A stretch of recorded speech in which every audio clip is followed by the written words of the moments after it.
राज्याचे उपमुख्यमंत्री एकनाथ शिंदे यांना एका तरुणानं समाज माध्यमाद्वारे शिवीगाळ करत मारण्याची धमकी दिल्याचा प्रकार उघडकीस आलाय.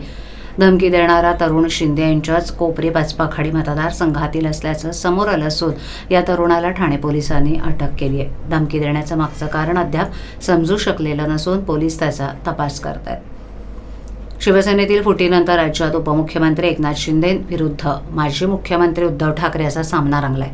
दोन्ही गटाच्या समर्थकांकडून एकमेकांविरोधात समाज माध्यमांवर टीका-टिप्पणी केली जाते. असे प्रकार सुरू असतानाच रविवारी एका तरुणानं समाज माध्यमावर एक चित्रफीत प्रसारित केली. यामध्ये त्यानं उपमुख्यमंत्री एकनाथ शिंदे यांना शिवीगाळ करत जीवेठार मारण्याची धमकी दिली. ही चित्रफीत प्रसारित होताच ठाण्यात शिवसैनिकांकडून संताप व्यक्त होऊ लागला.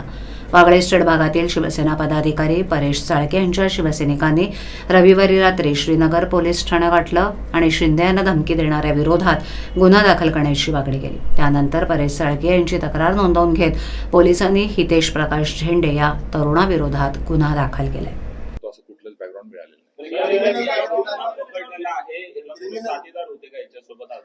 व्हिडिओचं आम्ही प्रथम जे अनालिसिस केलं त्याच्यामध्ये स्वतः बनवलेला व्हिडिओ आहे. त्याच्या एक मित्राचा मोबाईल त्यांनी घेतला होता आणि त्या मित्राच्या मोबाईल मध्ये स्वतः व्हिडिओ करून स्वतःच्या इंस्टाग्राम अकाउंटवरती लाईव्ह केलेलं. क्रिमिनल बॅकग्राऊंड त्याच्यावरती गुन्हे दाखल आहे असं माहिती.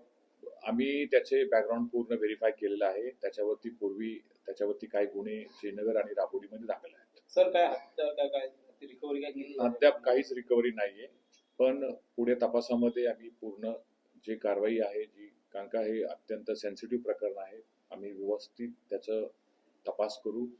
योग्य पद्धतीने याची गुन्ह्याची उकल झाली त्याबद्दल मी श्रीनगर पोलीस स्टेशनचं आभार मानतो आणि पुढे आम्ही निश्चित तपास करतो. विकृत आहे का मेडिकल रिपोर्ट सादर झाला? अद्याप कुठलेही असं रिपोर्ट सादर केलेला नाहीये, पण त्याचे फॅमिलीशी बोलून आम्ही पुढे तपास करतो. पण त्याचं जे वर्तन आहे ते असंबद्ध असं वाटतं असं फॅमिलीचं म्हणणं आहे.